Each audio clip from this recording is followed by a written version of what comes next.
So seating அரேஞ்ச்மெண்ட்டில் ஒரு question பாருங்கள்.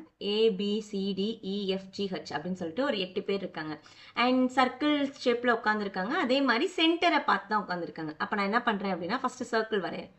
Okay, so circle 8 பேர் அப்படின்னா நம்ம என்ன பண்ணுவோம்? ஸோ இந்த மாதிரி ஒரு 4 அண்ட் நடுவில் ஒரு 4 போட்டுப்போம். கரெக்டாக? ஸோ ஃபஸ்ட்டு பாயிண்ட் என்ன கொடுத்துருக்காங்க அப்படின்னா A is 4th to the right of H. ஹச்சில் இருந்து 4வது ரைட்டில் யார் இருக்கா? A இருக்கான். ஆமாம் தானே?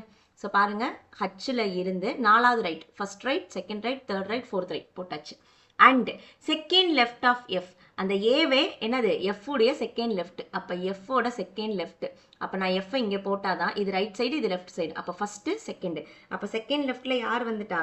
நமக்கு ஏ வந்துட்டாங்க. இப்போ இது வரைக்கும் கொடுத்துருக்காங்க. அண்ட் அடுத்து என்ன கொடுத்துருக்காங்க அப்படின்னா D is second to the right of C.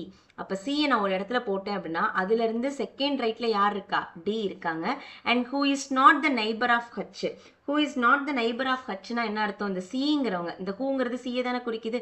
அப்போது சிங்கிறவங்க ஹச்சுடைய நெய்பர்ஸ் இல்லையா? அப்போ நான் இதை இப்படி போட்டுப்பேன்.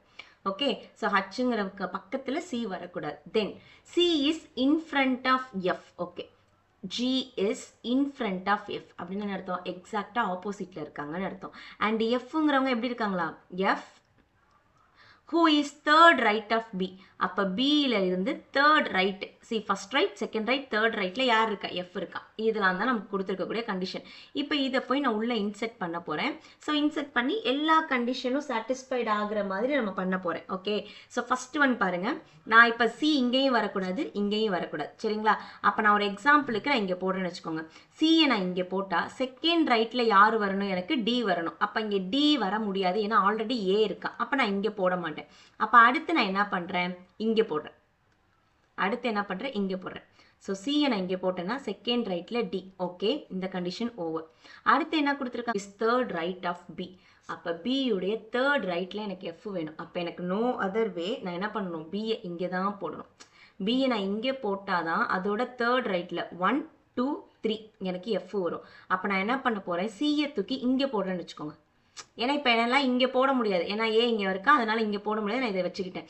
அப்போது சியை நான் இங்கே போட்டேன் அப்படின்னா சி அவனோட செகண்ட் ரைட்டில் யார் வரணும்? டி வரணும். வந்துருச்சா? சி செகண்ட் ரைட்டில் டி. ஓகே, அடுத்து என்ன கொடுத்துருக்காங்க? ஜி எஃப்பும் ஜியும் எக்ஸாக்ட் ஆப்போசிட். அப்போ எஃப்பும் ஜியும் எக்ஸாக்ட் ஆப்போசிட். வந்துருச்சா? எல்லா கண்டிஷனும் சாட்டிஸ்ஃபைடா?